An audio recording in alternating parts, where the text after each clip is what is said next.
Hello, and welcome back to The Legend of Zelda Marathon. Today we're going to be reviewing two games instead of one, Twilight Princess and Skyward Sword. Now I know grouping these two games into one video is going to anger some people, but it's for a good reason. There's honestly not that much to say about either that I haven't already said in an earlier video. That doesn't mean they're bad, it just means they're pretty standard sequels. First up, Twilight Princess.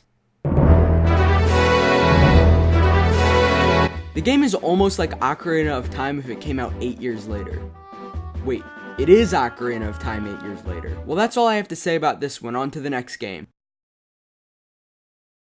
Fine, I'll elaborate. The dungeons got pretty repetitive. You get an item which opens a path to another item, which opens a path to another item, then you use that to get out of the dungeon. That's not to say they were bad. In fact, I really liked the water temple. That pretty much goes for the entire game. For every nuisance, there's some great content, like the spectacle of the areas or the boss fights or the horse combat. There's a lot of good stuff in here, even if a lot of it is very derivative. Oh, and there's also the fact that this game is a product of the mid-2000s, which means they're trying to be as edgy as possible compared to the other games in the series. Looking back, this is more funny than annoying, so it's not a big deal. But anyway, the pros certainly outweighed the cons in this one, so I'm putting it in between Zelda 1 and Ocarina. Now on to Skyward Sword, for real this time.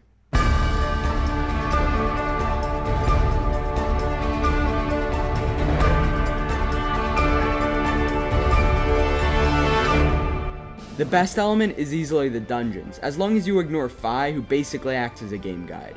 Anyway, these feel sort of like a continuation of A Link to the Past dungeons, which was a nice surprise. The game also has a full orchestral soundtrack, which is easily one of its best elements. This is one of the best sounding Zelda games for sure, right next to Majora's Mask. One huge problem though is Ganon, I mean the Imprisoned, who has to be one of the most bland villains in the entire series. What is it? It literally looks like it's a toe with some toes on it. They do make up for this a little bit with the Demise boss fight, which is actually pretty fun and has a great spectacle. Speaking of Demise, the story in this game has to be the biggest in any Zelda game, which can be a good or bad thing depending on who you ask. I just wish they added a skip button for second playthroughs, since watching cutscenes twice feels like death. One of the worst things about this story though is what it does to the gameplay. Since they wanted to have a very long story, they made the game itself extremely linear. There isn't much to explore here at all, and they filled it with very few enemy types that are copy-pasted throughout the world. This game easily has the worst overworld in the entire series. But even though the level design is bad, the visual design is actually some of the best. The desert area that swaps between a technologically advanced past and a deserted present being my favorite, with the forest level also looking great. Another pro to this game are the items, which are actually some of the best in the series. Items like the double hookshot and the beetle really raised the bar for future games to follow.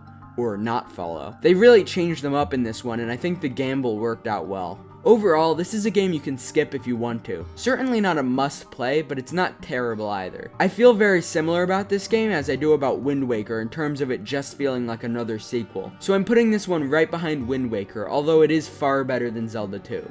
Well, thanks for watching, and Oh.